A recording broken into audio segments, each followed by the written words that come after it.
Hello everyone, welcome to Boxing Science, and this is episode 4 of Ask Boxing Science, where you fire in your questions across social media and we try and answer them the best way that we can.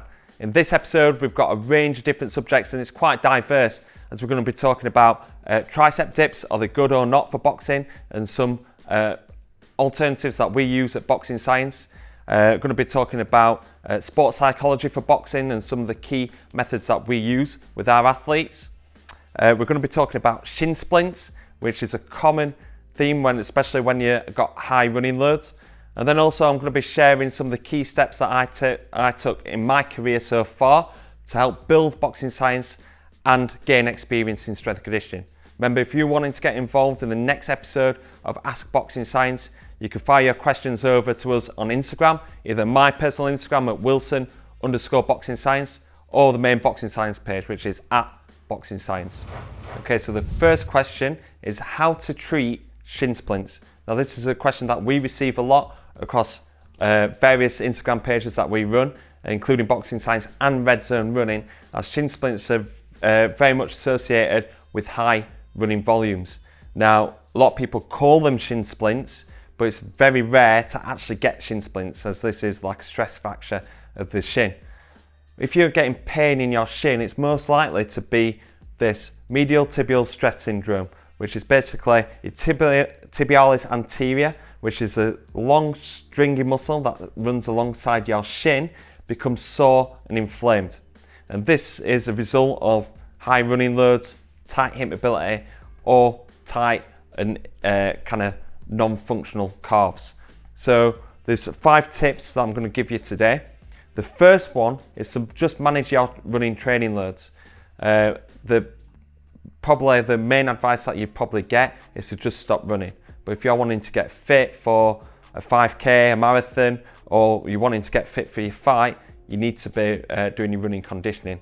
However, if you manage your training loads and the type of running that you're doing, can have a big impact on your fitness, but also trying to save you from getting this medial tibial stress syndrome.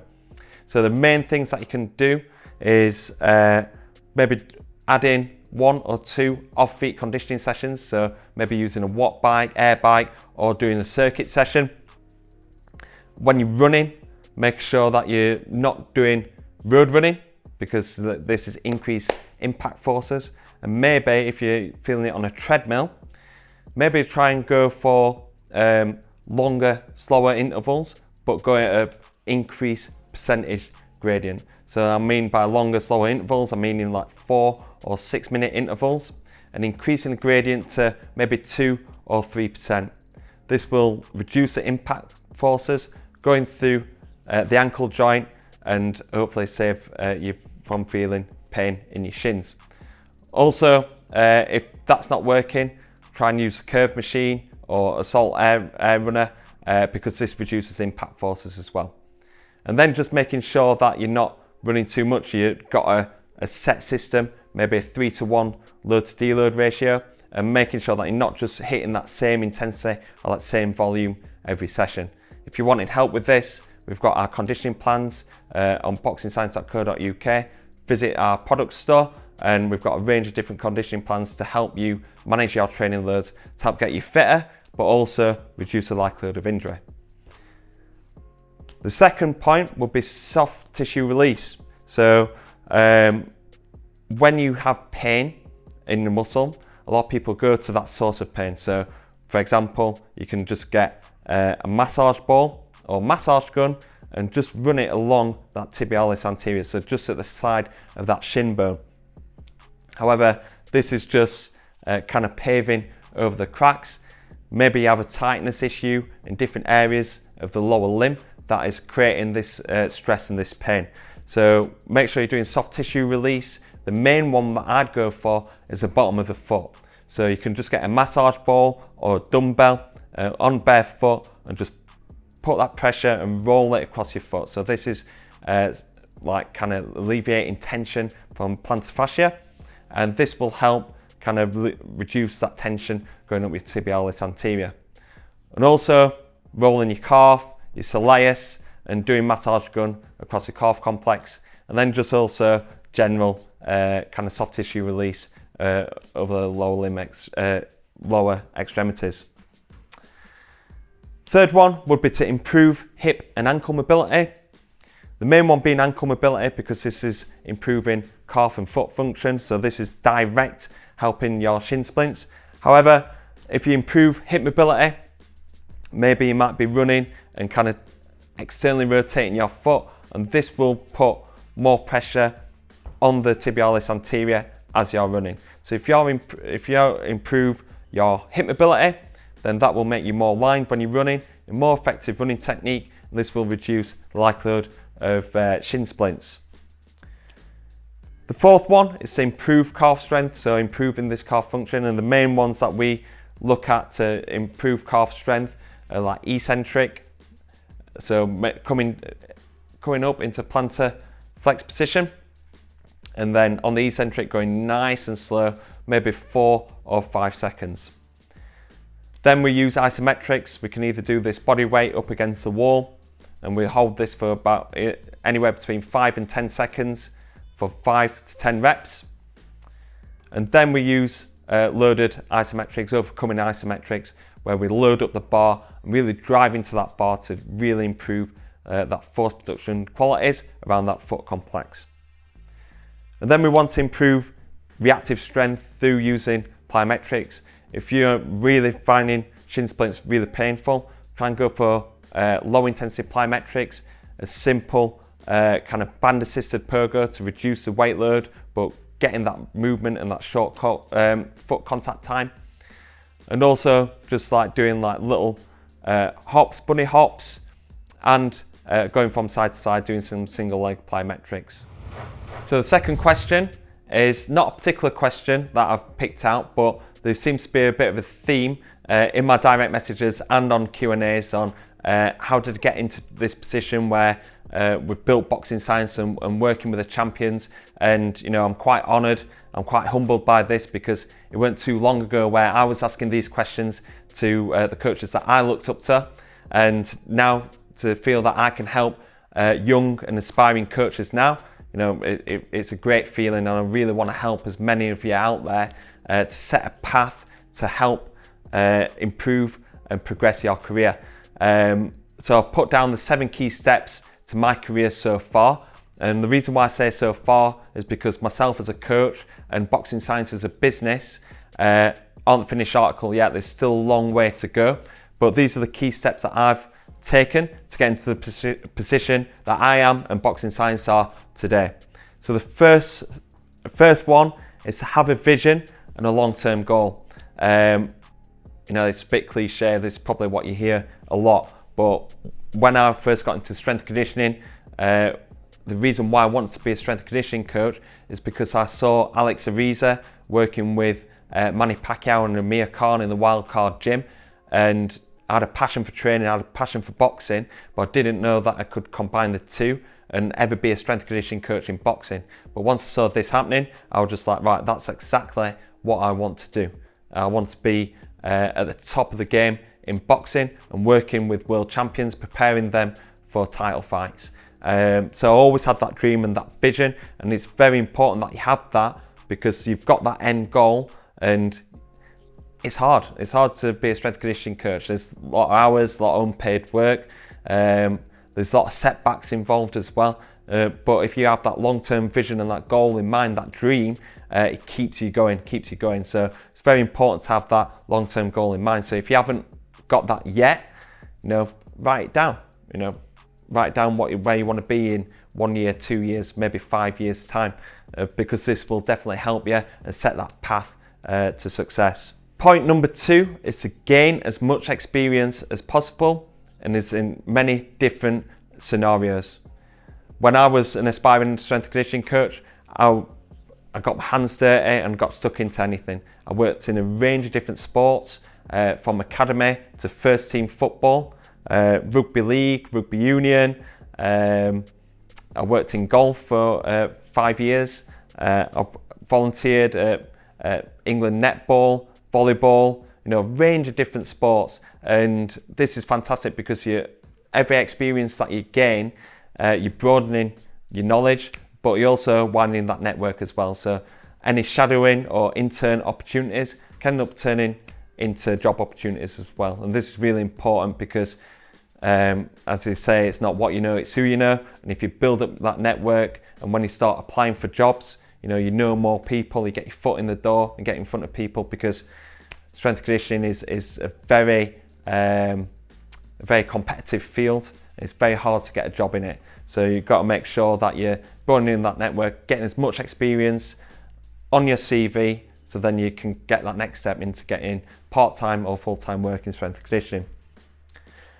The third point is gain credentials. I always get asked like what qualifications you've got, what courses do you recommend? It's very short credentials that I have, and very simple. I had an undergraduate degree, so I got a BSc in Sport and Exercise Science. I also got a Master's in Sport and Exercise Science as well. These were both at Sheffield University. And away from that, I got my level 2 or level 3, I'm not sure now, gym instructor, and I got my UKSCA accreditation. So UKSCA is the recognised accreditation service for strength and conditioning, and most jobs will have this as a requirement if you're wanting to be a strength and conditioning coach. So I went on 3 of the courses and then went for my accreditation. I've been an accredited coach for nearly 10 years now, and this is a main course to go on if you're wanting a full-time job in strength and conditioning. Now, if you're wanting to just improve your knowledge in strength and conditioning, there's many different courses and qualifications that you can get. A good one is level 4 strength and conditioning award. But if you're wanting to actually go into a job like in a football club, a professional setting, you need to get that UKSA accreditation. But yeah, definitely important to invest into making sure that you gain them credentials to get your foot in the door of these different jobs. Point number 4 is to volunteer your services. So I've talked about gaining experience, and this is in a very general setting to try and improve your knowledge and experience. But number 4 is specific to if you're opening a project, whether it's boxing science, football science, cricket science, anything that you're wanting to get into, you need to start volunteering your services to get your face known and to build up kind of that audience within that specific field. So what I did was volunteer my services to a student boxer that was in the gym. This was around about 2012, and from there he was training at Sheffield City ABC. I met Brendan Warburton, who was training Callum Beardo, and I started training Callum, and then after that more boxers started getting involved. So from that one athlete that I volunteered my services to, that built up the early stages of boxing science. Also to volunteer services at a local club and just start taking the warm-up or to start taking a circuit at the end of the session, get involved with the technical session. So that's what I did at Sheffield City ABC. Start doing warm-ups, start doing circuits, and start getting that buy-in from different athletes, because what you'll find is it's very hard to get athletes into your sessions for them to come to you. You've got to try and go to them. So get involved with a technical session, build up that rapport with a technical coach, and then start building onto more services. And that is point number 5. Start small and then grow. You might rate your time at £30, £40 an hour. If you haven't got that experience and you haven't got that reputation yet, you won't get as many boxers coming onto the program. Sorry, boxers, I mean athletes. So you want to start small. So what I did was create a Saturday morning session, which was £3.50 a session, and opened it to all ages and all abilities. And from this, we gained probably about 50 or 60 individual boxers. I'd say about the range between 10 and 20 each session. But from this, my network grew because I put on an affordable session, but something that was more than me volunteering and going to these technical sessions, opening up to a wider community. But from there, I started doing testing services. I started doing training clusters, so getting some of these boxers that were coming on Saturday mornings in 2 or 3 times a week. And then from there, I started doing one-to-one work at a discounted price compared to what I wanted to be, but it was a start. So from a relatively low price session, increased volume of athletes coming in, I started to grow the consultancy services from testing through to one-to-one consultancy, and that's probably grew into the position that we're in today. Number 6 is social media. You need to get on social media. If you're watching this video, you're engaging with some form of our social media, but I was all over it from the very start. You know, even before we launched Boxing Science, I was putting out Boxing Science is launching, mission statements, everything like that to build up that kind of hype and excitement for new projects. And when I first started, I actually looked the other day because I was looking for a video that I posted in 2014, so I had to scroll through thousands of photos and videos that I posted over the years, and actually went to some of the early Boxing Science stuff. I was getting like 1 or 2 likes on some of the posts, and that can discourage somebody in the early days. Instagram's very different now, you get higher engagement rates, but if you're comparing yourself to somebody that's getting thousands of likes, you're never going to get over that first hurdle of building up that audience. So you need to go out on social media, you need to be patient with it, but also you've got to understand that you've got to add value. You can't just be putting photos of different things and trying to advertise your services all the time. Give out free content. People will appreciate your work more. You're giving value to them, and more people will start to follow you. And then from there, you can start kind of advertising your services and start advertising your online products as well. But social media has been a massive factor in the growth of Boxing Science. We wouldn't be in the position that we are in today if we didn't put out all the photos and videos that we've done and given value to athletes and coaches around the world. Then the 7th point is to reflect and progress. So I'm quite a reflective character. Very early on in my strength and conditioning career, I started a blog where I just wrote down my thoughts and feelings and reflections from what happened in the past 6 months. It seemed like there was something happening all the time for me to reflect on, and you know, things like winning fights and losing fights. You know, always reflect and see, you know, what went well, what could have gone better, but how we're going to get better as well. And also always striving for progress. You're never satisfied, and that Boxing Science, and sometimes that's frustrating because you know, we're really happy in the position that we're in the gym, the performance center, you know, online sales and everything like that.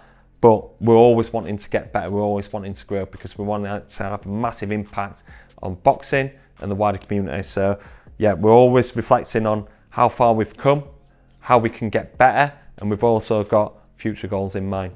So hopefully I haven't waffled on too much, but they're my 7 key steps to my career so far. And like I said, we're always looking to progress, and this is just, you know, the final point would be to you've just got to work hard and persevere. Okay, so this next question is around tricep dips. Now, should we do tricep dips for boxing? And this is something that was shared quite a lot on social media, as it is a popular exercise, but something that we don't use at Boxing Science.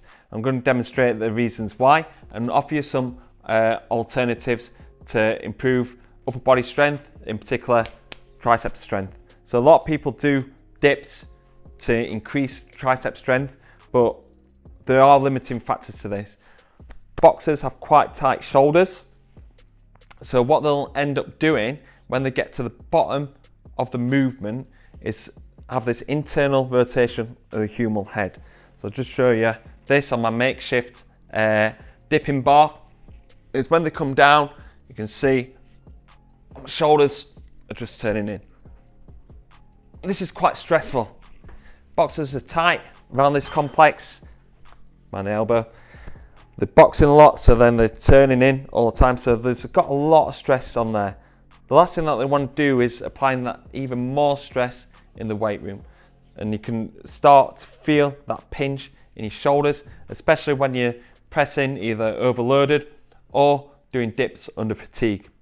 So even this, that kind of internal humeral head is dangerous for that shoulder, but also ineffective for tricep activation, because you're tensing up here, trying to use your shoulders and chest, not getting as much out of your triceps. And also on the concentric, when you are fatiguing, a lot of boxers will look to kind of lift up by arching their back. So when they're fatigued, when they're coming up, if they haven't got that strength in their triceps, they start to try and extend through the back. If you're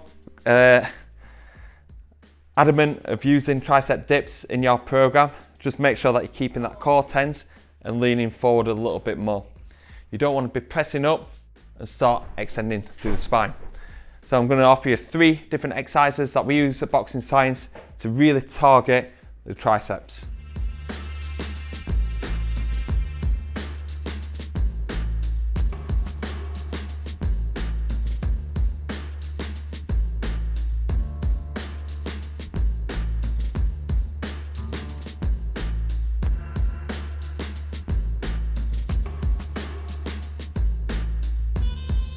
Okay, so we received a question around sports psychology for boxing, how to improve their confidence, improve their motivation.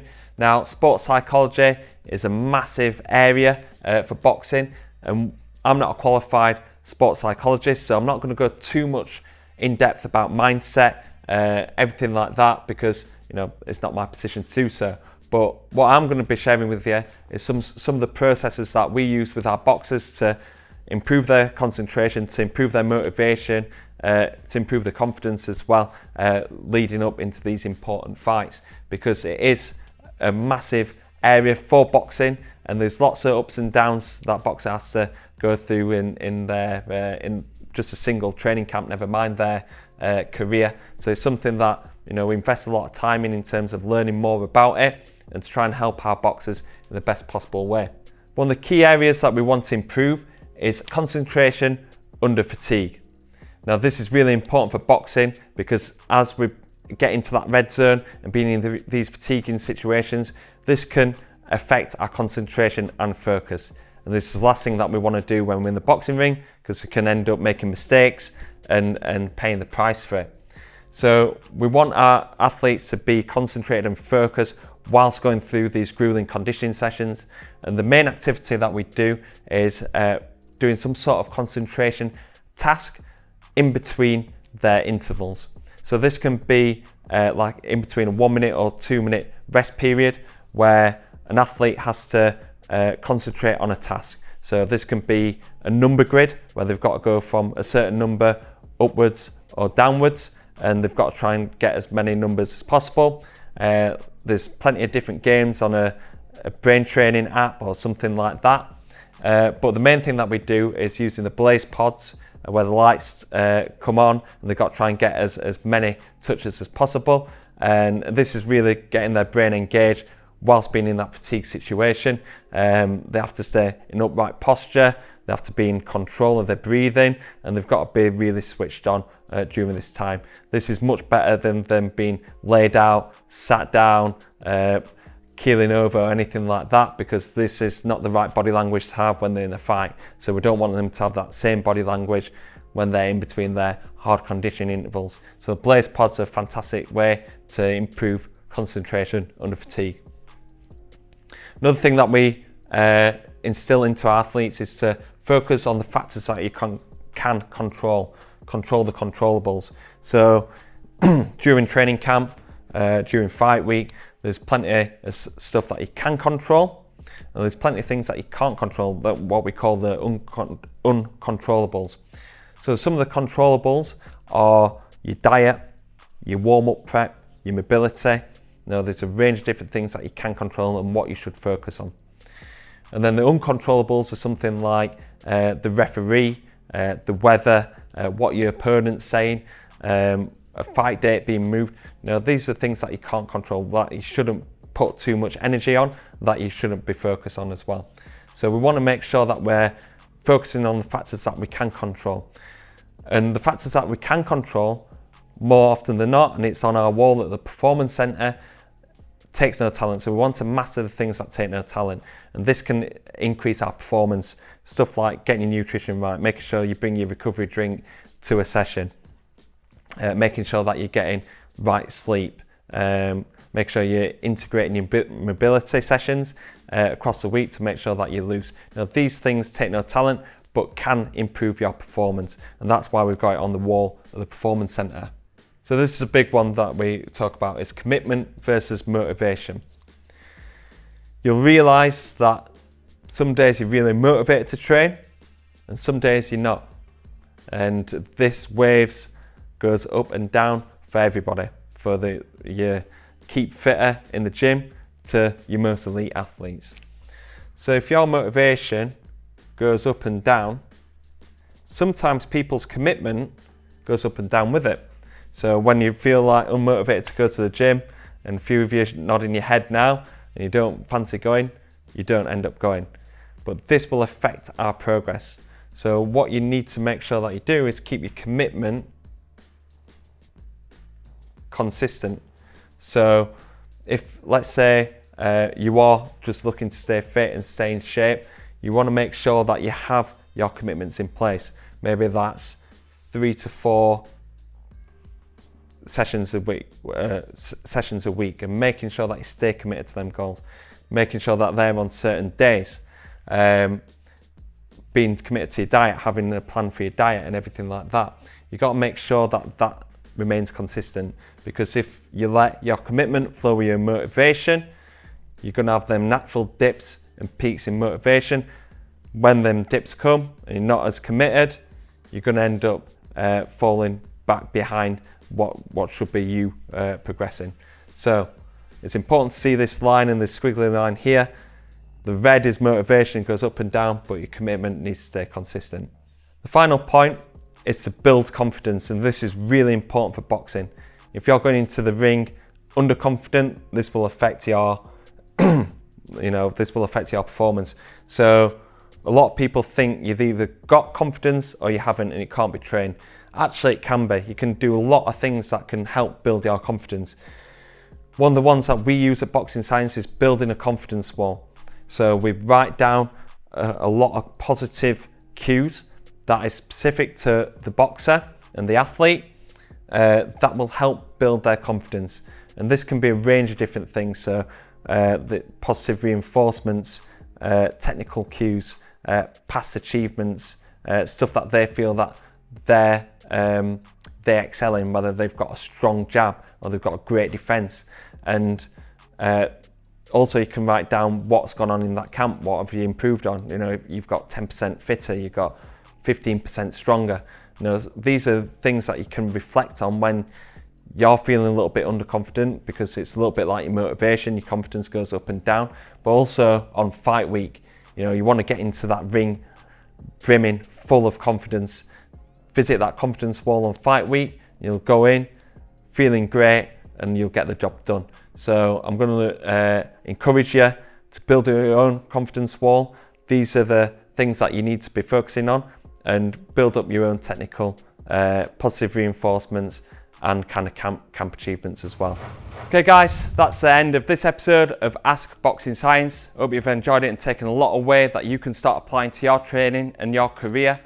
Like I said, it's a diverse range of subjects, and you know, I love shooting this content because you know, I know that these are the questions that you want answering. If we haven't answered your question yet, please fire any questions into the comment box below, or contact us over our various social media pages. Okay guys, hope you enjoyed the video, and hopefully see you on the next episode.